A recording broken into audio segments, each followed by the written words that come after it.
Our teams are actively discussing how to make this happen, and today we remain united. We remain united in our purpose to keep pressure mounting on Putin and his war machine. This is a step that we're taking to inflict further pain on Putin, but there will be cost as well here in the United States. I said I would level with the American people from the beginning. And when I first spoke to this, I said defending freedom is going to cost. It's going to cost us as well in the United States. Republicans and Democrats understand that. Republicans and Democrats alike have been clear that we must do this. Over the last week, I've spoken with President Zelensky several times to hear from him about the situation on the ground and to consult and continue to consult with our European allies and about U.S. support for Ukraine and the Ukrainian people. Thus far, we've provided more than $1 billion in security assistance to Ukraine.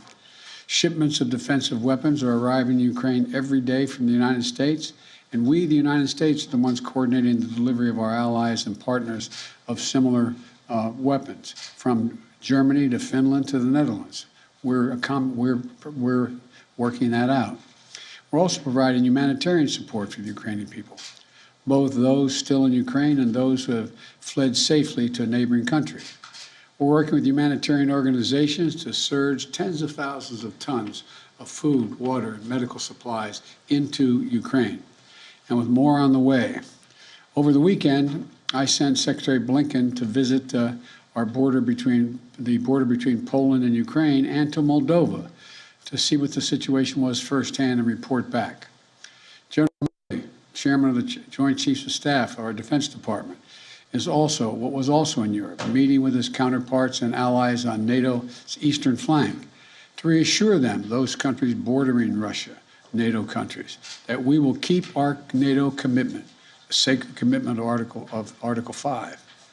The Vice President Harris is going to be traveling to meet with our allies in Poland and Romania later this week as well. I've made it clear that the United States will share in the responsibility of caring for the refugees so the costs do not fall entirely on the European countries bordering Ukraine. And yesterday I spoke with my counterparts in France, Germany, and the United Kingdom about Russia's escalating violence against Ukraine and the steps that we're going to take together with our allies and partners around the world to respond to this aggression. We are enforcing the most significant package of economic sanctions in history, and it's causing significant damage to Russia's economy. It has caused Russian economy to, frankly, crater. The Russian ruble is now down to 50%, by 50% since Putin's announced his war. 1 ruble is now worth less than 1 American penny. 1 ruble is less than 1 American penny. And preventing Russia's central bank from propping up the ruble and to keep its value up. They're not going to be able to do that now. We cut Russia's largest banks from the international financial system, and it has crippled their ability to do business with the rest of the world. In addition, we're choking off Russia's access to technology like semiconductors and sap its economic strength and weaken its military for years to come. Major companies are pulling out of Russia entirely without even being asked, not by us. Over the weekend, Visa, MasterCard, American Express, they all suspended their services in Russia, all of them, joining a growing list of American and global companies from Ford to Nike to Apple. They've suspended their operations in Russia. The U.S. Stock Exchange has halted trading of many Russian securities. And the private sector is united against Russia's vicious war of choice. The U.S. Department of Justice has assembled a dedicated task force to go after the crimes of Russian oligarchs. And we're joining with our European allies to find and seize their yachts, their luxury apartments, their private jets, and all their ill-begotten gains to make sure that they share in the pain of Putin's war. These, by the way, are giant yachts. You've put some of them in your press. I mean, some of them are, I think I read one was over 400 feet long. I mean, this is worth hundreds of millions of dollars. The decision today is not without cost here at home. Putin's war is already hurting American families at the gas pump. Since Putin began his military buildup on Ukrainian borders, just since then, the price of the gas at the pump in America went up 75 cents. And with this action, it's going to go up further. I'm going to do everything I can to minimize Putin's price hike here at home. In coordination with our partners, we've already announced that we're releasing 60 million barrels of oil from our joint oil reserves. Half of that, 30 million, is coming from the United States. And we're taking steps to ensure the reliable supply of global energy. We're also going to keep working with every tool at our disposal to protect American families and businesses. Now, let me say this. To the oil and gas companies and to the finance firms that back them, we understand Putin's war against the people of Ukraine is causing prices to rise. We get that. That's self-evident. But, it's no excuse to exercise excessive price increases or padding profits or any kind of effort to exploit this situation or American consumers, exploit them. Russia's aggression is costing us all, and it's no time for profiteering or price gouging. I want to be clear about what we'll not tolerate, but I also want to acknowledge those firms and oil and gas industries that are pulling out of Russia and joining other businesses that are leading by example. This is a time when we have to do our part and make sure we're not taking advantage. Look, let me be clear about two other points. First, it's simply not true that my administration or policies are holding back domestic energy production. That's simply not true. Even amid the pandemic, companies in the United States pumped more oil during my first year in office than they did during my predecessor's first year. We're approaching a record levels of oil and gas production in the United States, and we're on track to set a record of oil production next year. In the United States, 90% of onshore oil production takes place on land that isn't owned by the federal government. And of the remaining 10% that occurs on federal land, the oil and gas industry has millions of acres leased. They have 9,000 permits to drill now. They could be drilling right now, yesterday, last week, last year. They have 9,000 to drill onshore that are already approved. So let me be clear. They are not using them for production now. That's their decision. These are the facts. We should be honest about the facts. Second, this crisis is a stark reminder to protect our economy over the long term, we need to become energy independent. I've had numerous conversations over the last 3 months with our European friends of how they have to wean themselves off of Russian oil. It's just not tenable. It should motivate us to accelerate the transition to clean energy. This is a perspective that our European allies share, and the future where together we can achieve greater independence. Loosening environmental regulations or pulling back clean energy investment will not lower energy prices for families. But transforming our economy to run on electric vehicles powered by clean energy with tax credits to help American families winterize their homes and use less energy, that will help. And if we do what we can, it will mean that no one has to worry about the price of the gas pump in the future. That'll mean tyrants like Putin won't be able to use fossil fuels as weapons against other nations. And it will make America a world leader, manufacturing and exporting clean energy technologies of the future to countries all around the world. This is the goal we should be racing toward. Over the last 2 weeks, the Ukrainian people have inspired the world, and I mean that in a literal sense. They've inspired the world with their bravery, their patriotism, their defiant determination to live free. Putin's war has caused enormous suffering and needless loss of life of women, children, everyone in Ukraine. Both Ukraine and, I might add, Russians. Ukrainian leaders, as well as leaders around the world, have repeatedly called for a ceasefire, for humanitarian relief, for real diplomacy. But Putin seems determined to continue on his murderous path, no matter the cost.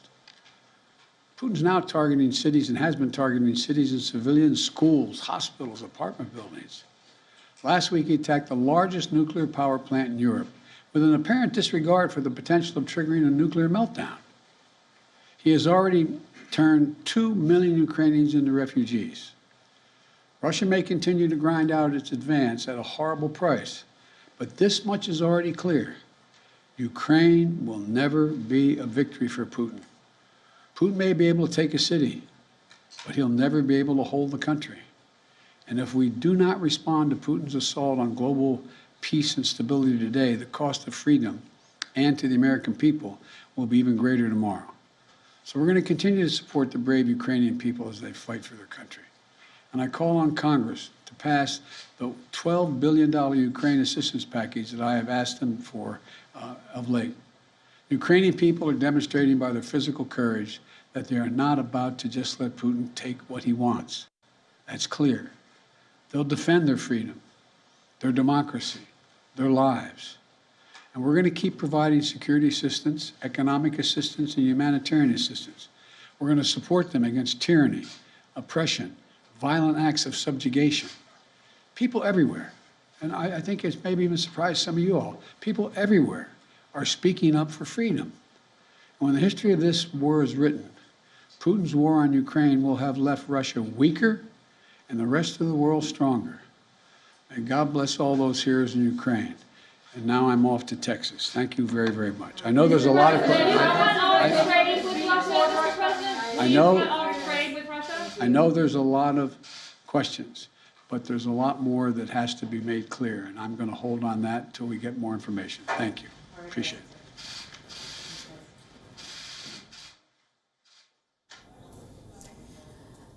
United States President Joe Biden announcing the decision taken by the U.S. government that has been speculated for a while now. U.S. now banning Russian oil imports, saying that the Russian aggression is costing us all.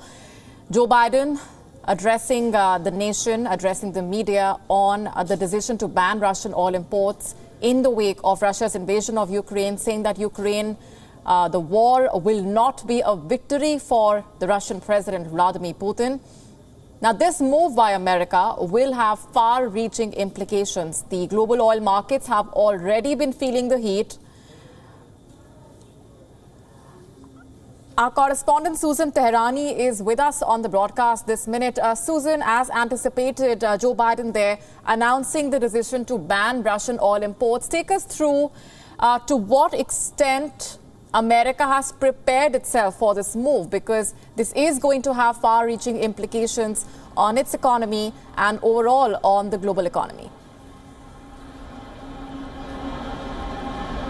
So really the move right now comes, Molly, with bipartisan consensus and support for this ban. So we have to take into consideration that it's political, but we also have to take into consideration that Russian oil is imported in the United States less than 10%, 3% petroleum, and perhaps Russia now is deprived $20 million of American money.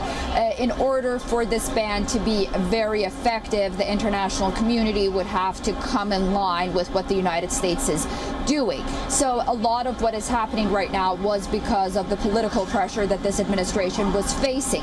Another aspect of it is that private companies were already shying away from doing business in the oil and gas sector with Russian companies. So we'll have to wait and see how much that this again will affect the Russian economy. What it will affect is the rising gas prices for American consumers here in the United States, and we saw the president adhere to that, saying that this will cost you. He said that he's doing what he can to bypass those costs. He also made this promise before the invasion. We have to remind our viewers that gas prices were also going up before Russia's invasion of Ukraine here in the United States because of short supply. We were facing the same problems, a lot of it that we're facing right now before this debacle with Russia and Ukraine. And many are arguing, again, it goes back to the fact that if this administration just opens production in the United States, makes America energy independent, then we wouldn't be facing these problems. Gas prices would not be going higher, and we wouldn't be in the debacle that we are right now, where this administration hopes to move and get oil and gas from other countries, notably Saudi Arabia, Venezuela, and Iran, which will face a lot of criticism here at home and internationally in doing business with governments that some governments like Venezuela that the United States doesn't even recognize when it can really, get that benefit and profit and put it back into the pocket of American oil makers. However, this is the policy that this administration has decided to take. Right. It will be welcomed. However, there's a Ukrainian member of parliament, of Congress here in the United States, and she said that while banning Russian oil is a welcome act from the United States, right, she hoped to see also in the sanction Russian gas as well, because she said that's very important. Right, hold that thought there. Let me quickly go across to our correspondent Anas Malik, who's with us on the ground. He's been tracking the very latest coming in Ukraine. Anas, this has been a demand made by the Ukrainian president all this while in order to hurt Russia's economy, in order to squeeze the Russian economy to a point where it needs to be punished for the Russian invasion. Bring us up to speed with what this really means for Ukraine at this point, coming in as a solid move of support for the Ukrainian authorities.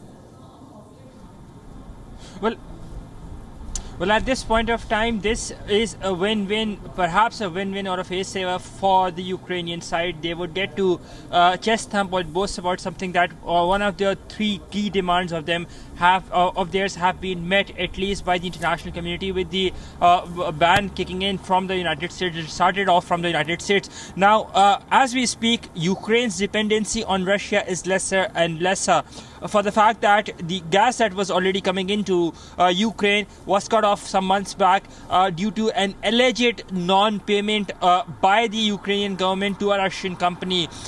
Ukraine's 6 regions of Ukraine produce their own oil. We understand 3 of them are currently under attack itself, which includes the Mariupol region, the Kharkiv region, and the Chernihiv region. So, by and large, the dependency that is there from Russia to Ukraine, it's minimal, minus the fact that it shares 3 critical of its borders, one at the sea, the other is Belarus, and the last being in the east with Russia.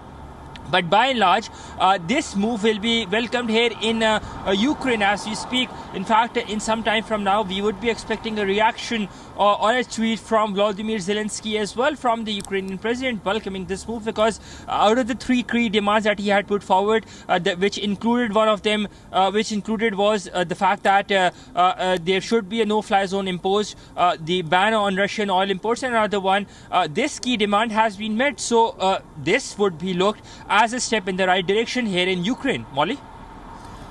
Susan, this also means that the rift that we were seeing between the U.S.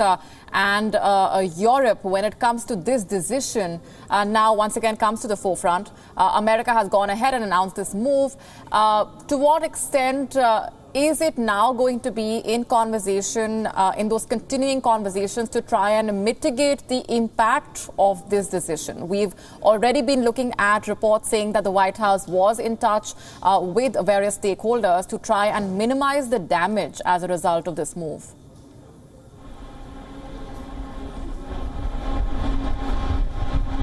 Right. So we do know that Britain has also taken that move, and it said that it was going to phase out its dependence on Russian oil by the end of 2022. Again, Britain, like the United States, does not get that much Russian oil, very less than 10% less than the United States, actually, because it imports a lot of its oil from the United States as well. The issue right now is with countries like Germany and other European countries. For example, German Chancellor Olaf Scholz came out and said that we really will not be able to ban Russian oil and gas at this point. Our economy relies on it, our populations rely on it, and we're dead in the middle of winter. So yes, this issue is going to come at the forefront. However, what the United States hopes and stated that it hopes it will achieve is that it would set the precedent and the inspiration, if you may, that other countries will ultimately follow. And if not from a governmental standpoint, at least private entities, as we have seen so far, really do take this lead. They will see the United States banning Russian oil and because of these sanctions, take a step back from doing business with Russia altogether. I mean, that's probably the best bet they can get at this point. Anas, you've been tracking the developments on the ground. If we can talk about the Russian military gains now over the last few days and the accusations that have been levied by either side of violating the ceasefire and of bombing the humanitarian corridors. Well, the Russian military has indeed made some gains, but their attack has indeed been repelled by the Ukrainian side. Now, it is pertinent to mention that the Ukrainian army is much smaller in size and by logistics compared to that of the Russian army. But despite of that, they've got volunteers. They believe that they've got the will and capacity to give it back to the Russian army on their attack against the country. But today I was in Irpin, and that's where I saw that beyond a point where I was, just about a kilometer beyond that, there were active snipers in the area. The Russian army was very much there, and it was being said that the Russian convoy was as long as 40 miles or 64 kilometers. Now that explains, as we speak, there is a curfew in the city. Only those with the passes are allowed to move, to have free movement. The curfew lasts until 6 in the morning. And today, as I strolled through the city, as I took the drive around the city, I saw more and more concrete blocks being placed around the city in order to prevent any movement on foot or on ground of Russian tanks or armored personnel vehicles. In fact, more and more armored personnel vehicles as well were being deployed as well by the Ukrainian government or the Ukrainian army around the city of Kiev. So that goes on to explain that how grim things are, and to what extent is the Ukrainian government expecting the assault, and what is their response going to be. That's very well visible on the roads here in Kiev. Polly? Right. Susan, at this point, there is this question mark over where things go from here. Do we expect further measures on part of the United States, or is this where they have paused their action for now? The United States has said that all options are on the table short of applying a no-fly zone, putting troops on the ground in Ukraine. We will see more actions on the part of the Biden administration coming out depending on Vladimir Putin's next moves. However, the criticism with that is why not do deterrence before these actions are taken and more lives lost in Ukraine, and why not take a more defiant stance against what is happening, against the carnage in Ukraine. So yes, we will see more moves on the part of the United States, but I think that there is also this concern right now that Europe should be taking really the lead, because this is a situation that's happening in Europe. On the one hand, the European Union is expected and is asked upon really from the United States, at least in private, to take a more leading role, because really in the past few decades Europe has been very reliant on the United States coming to save the day, and I think the conversation we'll see in the next few weeks really turning to that on the one hand. On the other hand, the United States leading NATO really does have a stake, but as we can see really in conversations with the Pentagon and the U.S. President and the Secretary of State, they have really, while saying that they will support their NATO partners, they've tried to somewhat, experiment with this, not sort of leading NATO, but taking a position and being on the back burner. And I don't think that's accidental. I think that's because they're sort of reluctant, because America and Americans are sort of weary in getting themselves involved in conflicts like the one we're seeing right now. But it is a very touchy situation. But when pressed, this administration, I think, will definitely take more action, because at the end of the day, the security of America right now is at hand, and it's a very sensitive situation. The last thing America wants is to get into a direct conflict with Russia. Right, Anas, you've been reporting from Kiev through the day. The Russian military convoy is inching closer. It is, as you earlier pointed out, just less than 30 kilometers away from the Ukrainian capital. Give us a better sense of what the situation was like in the capital when you've been speaking to the locals as well. Well, the situation in the city is that it's more of a ghost town right now. As I said, the curfew has kicked in and only selected people or cars are allowed out on the roads which have the curfew passes, special curfew passes. There are more and more military checkposts that have been set up in the city now. Volunteers are turning up. Roadblocks are there. More and more anti-tanks roadblocks are there as well. Then we've got big concrete blocks that have been put in to prevent any movement of the armored personnel carriers of what they believe are invading forces or the Russian forces. So by and large, the city is gearing up to resist in case if a full-scale operation or assault happens here on the capital of Kiev, on the capital here in Kiev, on the capital of Ukraine.